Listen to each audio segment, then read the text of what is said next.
l'avez cru. Il a bien fallu vivre l'IDPS au pouvoir pour vivre la plus grande force de l'histoire de la République démocratique du Congo.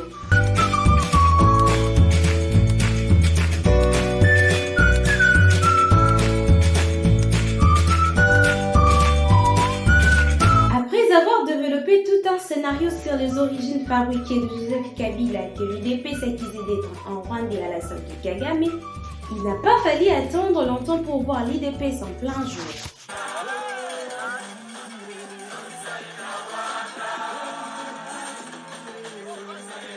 C'était le 31 mai 2019, soit un peu plus de 127 jours après l'accession de Fachi à la magistrature suprême que Kagame va recevoir le premier grand honneur en RDC.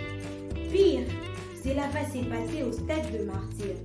Je bien dit, stade de martyr. De son Excellence, Monsieur le Président de la République du Rwanda. Félix Tshisekedi, c'est notre côté de rédacteur de la lettre.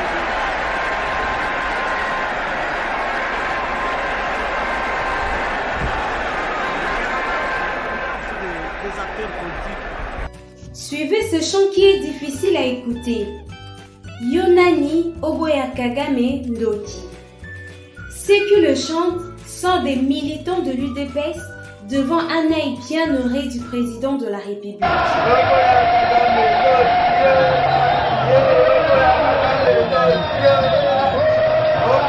Mais pour le Congolais, qui est Paul Kagame? A-t-il déjà reconnu son implication dans le massacre de Congolais? Et pourquoi ce soudain revirement de l'UDPS? Les Congolais ont un grand besoin d'être alertés, d'être sensibilisés devant une histoire qui devient de plus en plus louche.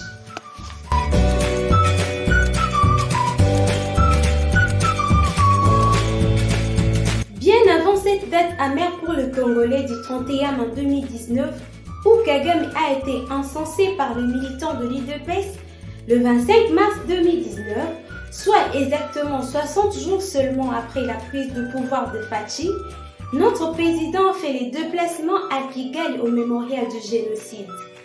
Qui de lui ou de Kagame devait faire le premier pas?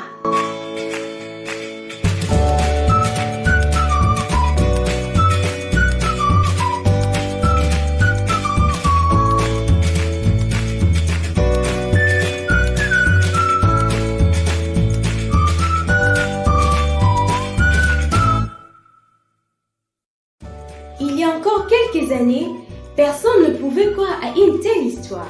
D'ailleurs, Jean-Marc Kabonde, le président AI de l'UDPS, avait lui-même écrit sur son compte Twitter le 30 mai 2018 ce qui suit.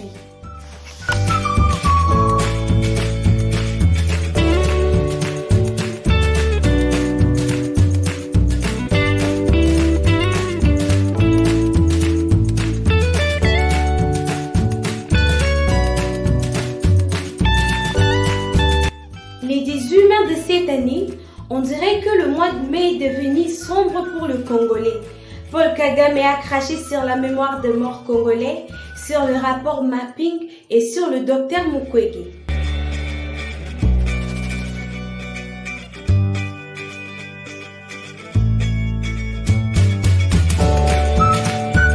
En dépit d'un tel mépris, le frère Kagame vient d'obtenir ce qu'il a toujours cherché en RDC.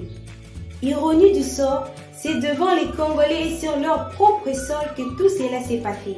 L'accord signé à Goma est en faveur du président rwandais qui vient d'obtenir ce qu'il a toujours désiré. En effet, la double imposition signifie que la marchandise déjà taxée au Rwanda ne peut plus être taxée au Congo. Or, la plupart des marchandises en importation à destination de la RDC transitent par le Rwanda qui, ayant construit des magasins sous douane à la frontière, facilitait la fraude, occasionnant une évasion fiscale considérable dans le temps. Avec cet accord, l'État congolais vient d'officialiser cette mauvaise pratique au détriment du trésor public national. Le Rwanda n'est pas un producteur d'or en Afrique, mais a monté des usines de transformation de matières premières sous son sol qui n'est traité que le minerai d'origine congolaise.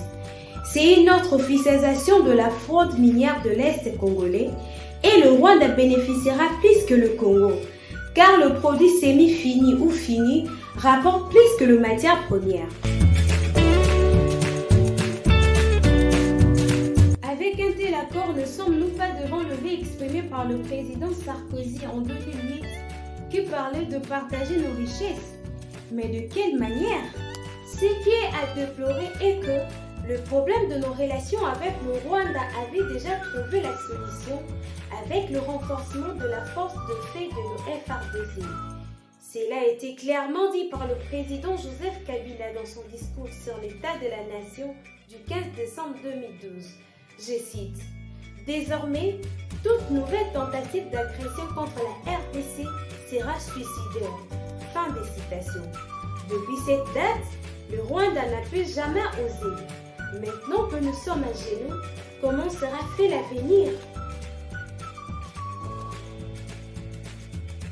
Que Dieu aide et protège la République démocratique du Congo.